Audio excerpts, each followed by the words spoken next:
کی بات یاد آئی ہے تو مجھے ایک بہت زبردست استغفار یاد آیا. کام ہے 2 منٹ کا لیکن فائدہ ہے لاکھوں سال سے زیادہ کا. ایک استغفار ایسا ہے کہ حضور علیہ السلام نے فرمایا کہ اگر یہ استغفار ایک دن میں کوئی صرف 25 مرتبہ پڑھے. کتنی مرتبہ؟ صرف 25 مرتبہ. اللہ دنیا ہی میں جیتے جی اس کا شمار ابدالوں میں فرمائے گا اور قیامت کے دن اس کو ابدال کی حیثیت سے اٹھائے گا. یہ ابدال سمجھے نا آپ کون ہیں؟ ابدال وہ لوگ ہیں اللہ جن کی برکت سے بارش نازل کرتا ہے. ابدال وہ لوگ ہیں جن کی وجہ سے جن کی برکت سے زمین سے سبزہ اگتا ہے. ابدال وہ لوگ ہیں جن کی برکت سے مصیبتیں دور ہوتی ہیں اور ابدال کی دعا کبھی رد نہیں ہوتی. تو حضور اکرم صلی اللہ علیہ وسلم فرماتے ہیں جو مومنوں کے لیے 25 مرتبہ یہ استغفار کرے وہ ابدال میں شمار ہوگا. ابدال ولایت کی بڑی قسم ابدال. اللہ کے آسان بہت سستا سودا ہے. اور میرے آقا فرماتے ہیں یہ استغفار دن میں 25 مرتبہ پڑھنے والا اگر پہاڑ کو اپنی جگہ سے ہٹنے کی دعا کرے تو اللہ پہاڑ کو بھی اس کی جگہ سے ہٹا دے گا. اس کی دعا کبھی رد نہیں ہوگی. آسان استغفار بھی اور پڑھنا 25 مرتبہ 2 منٹ کا کام. وہ استغفار یہ ہے اصل میں تمام مومنین کے لیے استغفار کرنے کا حکم دیا گیا. آقا علیہ السلام نے یہ تعلیم فرمائی صحابہ کو.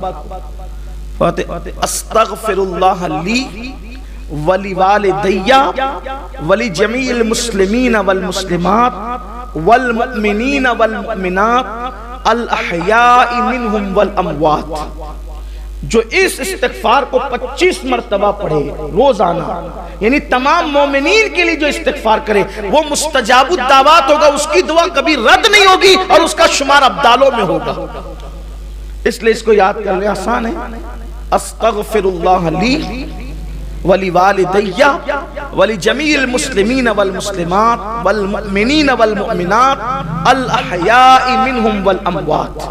یہ والمسلمین والمسلمات والمؤمنین والمؤمنات تو الاحیاء منہم والاموات تو ہمیں یاد ہی ہے. پڑھتے تو ہیں نا ہم لوگ اس کو تحیات شریف میں پڑھتے ہی تو یہ تو یاد ہے سب کو. بس اتنا پڑھنا ہے استغفر اللہ لی ولی والدی ولی جمیع المسلمین. یہ اتنا اس میں ایڈ کر دینا ہے. اس کا مطلب یہ ہوا استغفر اللہ لی اللہ مجھے بخش دے میری مغفرت فرما دے.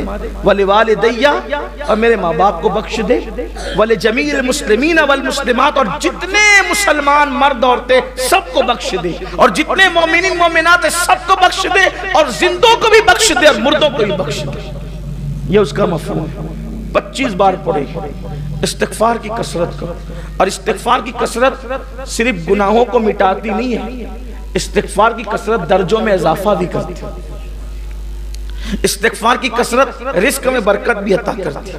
استغفار کی کثرت بے اولادوں کو اولاد کا سبب بن جاتی ہے. استغفار کی کثرت باران رحمت کے نزول کا سبب بن جاتی ہے. بلکہ اللہ نے وعدہ کیا کہ محبوب جب تک تم ان کے درمیان ہو ان پہ عذاب نہیں آئے گا اور فرمایا جب تک یہ استغفار کرتے رہیں گے تب تک ان پر عذاب نہیں آئے گا.